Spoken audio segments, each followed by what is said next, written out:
சீமானுக்கு கிடைத்து விட்டது சின்னம், விரைவில் அறிவிப்பு. இந்த தலைப்புல தான் இந்த காணொலியை நம்ம காண இருக்கோம். 2026 தேர்தலுக்கான வேலைகளை மற்ற கட்சிகள் தொடங்கி இருக்கிறார்களோ இல்லோ, நாம் தமிழர் கட்சி பாத்தீங்கன்னா தொடங்கி அதற்கான பணிகளை செய்துக்கிட்டு இருக்காங்க. கிட்டத்தட்ட 100 வேட்பாளர்களை தேர்வு செஞ்சிருக்காங்க. 234 தொகுதிகளிலும் ஆண்கள் பெண்கள் சரிபாதியாக பிரிக்கப்பட்டு அவர்களுக்கும் தொகுதிகள் பிரிக்கிற அந்த வேலைகளையும் ரொம்ப மும்பரமா செய்திருக்காங்க. முழுக்க முழுக்க யாரும் எதிர்பாராத அளவிற்கு இளைஞர்களை முன்னிறுத்த போவதாக அண்ணன் சீமான் அவர்கள் பத்திரிகையாளர் சந்திப்புல தெளிவுபடுத்தி இருந்தாங்க.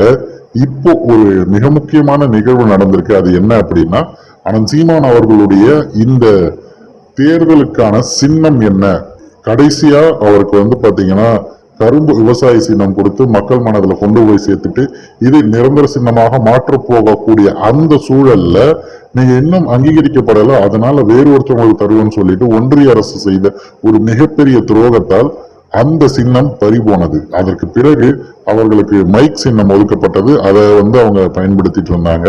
இப்ப கடைசி இடைத்தேர்தல் வரைக்குமே அதே விஷயத்தை தான் அவங்க எடுத்திருந்தாங்க. ஆனா இப்போ நாம் தமிழர் கட்சி முதல்ல புலி சின்னம் கேட்டு, அதன் பிறகு அந்த புலி சின்னம்ங்கிறது கொடுக்க முடியாது, உயிருள்ள பிராணி அப்படிங்கிற ஒரு காரணத்தால பாத்தீங்கன்னா தரல.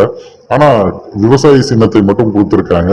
அது என்ன கணக்குன்னு தெரியல. தேர்தல் ஆணையத்துடைய அந்த விதிமுறைப்படி அவங்க அப்படி சொல்றாங்க. முன்னாடி பிஎஸ்பிக்கு கொடுத்தது, ஏனை கொடுத்தது அப்படிங்கறதெல்லாம் பாத்தீங்கன்னா அது ஒரு டைம்ல நடந்தது, இனிமே அது நடக்காது அப்படிங்கிற மாதிரி அவங்க பதிவு செய்திருக்காங்க. சரி, ஓகே அப்படின்னு சொல்லிட்டு அண்ணன் சீமான் அவரது கைப்படவே பாத்தீங்கன்னா ஒரு விடுதலை புலிகள் வர மாதிரியான ஏதாவது ஒரு சிம்பிள் இல்ல, நாங்களே ஒரு விஷயத்தை தேர்வு செய்திருக்கோம் சொல்லிட்டு அவங்க அனுப்பியிருக்காங்க. தற்போது பாத்தீங்கன்னா அதற்கான பதில் வந்திருக்கு. ஒவ்வொரு முறையும் இதை கொஞ்சம் திருத்தணும், அதை கொஞ்சம் திருத்தணும், நிறைய வேலைகள் இருந்து அதெல்லாம் முடிந்து தற்போது பாத்தீங்கன்னா மொத்தமா இந்த பினிஷிங் டச்னு சொல்லுவாங்க பாத்தீங்களா, அந்த அளவுக்கு அனைத்து முடிந்து இப்ப தேர்தல் ஆணையத்திடமிருந்து அந்த சின்னம் ஒப்புதல் வரைக்குமே வந்திருக்கு. விரைவில் அதை வெளியிடுறதுக்காக நாம் தமிழர் கட்சி தயாரா இருக்காங்களா. இந்த நிகழ்வு தெரிந்ததுல இருந்தே அனைத்து உறவுகளும் மிகுந்த கொண்டாட்டத்தில் காத்துட்டு இருக்காங்க. நாம் தமிழர் கட்சியுடைய சின்னம் உறுதியாகிவிட்டது.